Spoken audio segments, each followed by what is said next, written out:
This is Jeremy with Spiderwood Studios here to interview recent award winner Frank Darabont. Mr. Darabont, how did it feel first off to win the award, and what were your feelings whenever you found out that you did win? Oh, I was thrilled because this whole festival is really geared around the writer. And I've always thought of myself as that first and foremost.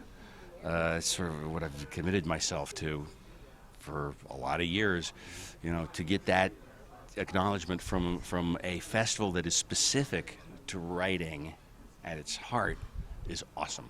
So I was surprised. I was delighted. I found out my neighbor Eric Roth was also being, honored here at the festival, and I have to say I'm really digging Austin. I'm only now really getting familiar with it. I've only been here once before. I was here. We did a screening of The Mist. Yes, sir. At the Alamo Draft House some years ago, and I kind of liked it, and I've come back and I kind of like it even more. It's a really, really awesome place. People here are warm, and I love the vibrancy of it. It's a very welcoming place, so I hope to come back again. Absolutely, and definitely love to have you back. And I again wanted to ask you about your writing as well. Your character development is incredible, and speaking of characters like Red and Thomas Jane's character in The Mist as well, what is your inspiration for these characters? Well, Stephen King. I mean, if you get to adapt a Stephen King story, which those were, well, you're dealing with an incredible, rich pool of characterization anyway. I mean, the man really lays a lot on the plate for a screenwriter to adapt. With Steve, it's almost a matter of deciding what to not put in, because it is such a rich stew of story and character and theme and everything else. And I think the one mistake that the lesser film adaptations often have made in the past is they really think it's Stephen King. It's about the spooky. It's about this, the scares or the fur, the fangs, the haunted, whatever, the fishing tackle box, whatever it is.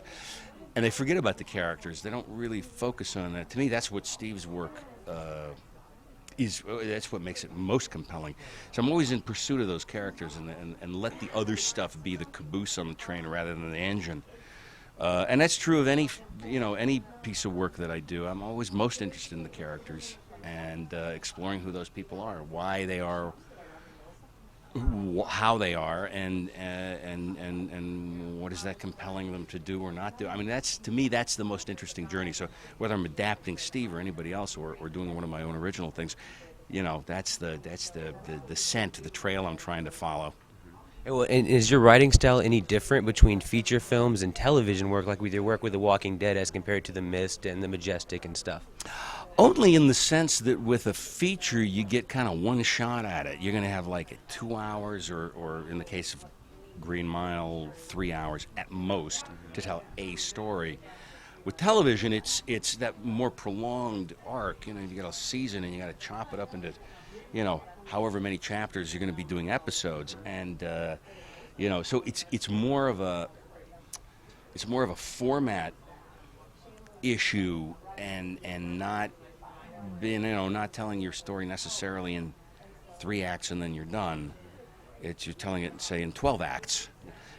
So that does transform it a little bit, but at the core of it, it's still it's still writing the kind of dramatic scenes that you're hoping to see, that you want to see. You just can't, you can't just shoot all your tricks, all at one time. You gotta kind of learn to stretch out keep the audience intrigued, hopefully. Absolutely. And come back episode after episode. It's a bit of a different skill, but it's all under the same umbrella of telling a story. Do you see yourself working more into television in the future, or do you tend to focus on features? And also, do you have any current projects that you are working on that you'd like to share with us? Yes, I have a fantastic opportunity now. We're doing a TV series for TNT. We just got a 6-episode order. We'll be premiering very beginning of 2014. It's currently called L.A. Noire, but we have to come up with a new title because there's some video game out there called L.A. Noire, and video games. Well, let me see. They have the meanest lawyers, the biggest bank accounts, and they will sue the crap out of us if we dare to call our show L.A. Noire, which is based on the book L.A. Noire by John Button. So it has nothing to do with their video game. Anyway, we got to come up with a new title, folks. Send in your suggestions. I'm desperate for a good title for the TV series, but it's 1947. It's L.A. I get to work with John Bernthal again, who I love, and I worked on Walking Dead with, and Jeff DeMunn, also an alumnus of many things I've done. And it's noir, baby. It's 1947 L.A. It's cops, robbers, the mob, Mickey Cohen, William Parker, corrupt cops. You know, and the angels of mercy. You know, the beautiful women. It's that Raymond Chandler world that I love. So it's such a pleasure to be going ahead and doing this, because I love film noir. I love hard-boiled stuff. Yes, sir. So now we get to play in that sandbox. Absolutely. And we're actually going to be at Comic-Con Austin next weekend, so we are setting up an interview with John Barenthal as well. So anything you'd like to say to him on camera? I love you, John. You magnificent bastard. You. I just adore you. I'm so thrilled to be back on a set with you soon. He is a tremendous talent, but don't let him hear that part, because I don't want it to go to his head. That's what we have editing for. No, he's a sweet, humble, dedicated. He loves what he does, and boy, it comes off of him. It sweats through his skin, his love for what he does, and that's a pleasure always to work with. Excellent. Yeah. My name is Frank Darabont, and Spiderwood was here.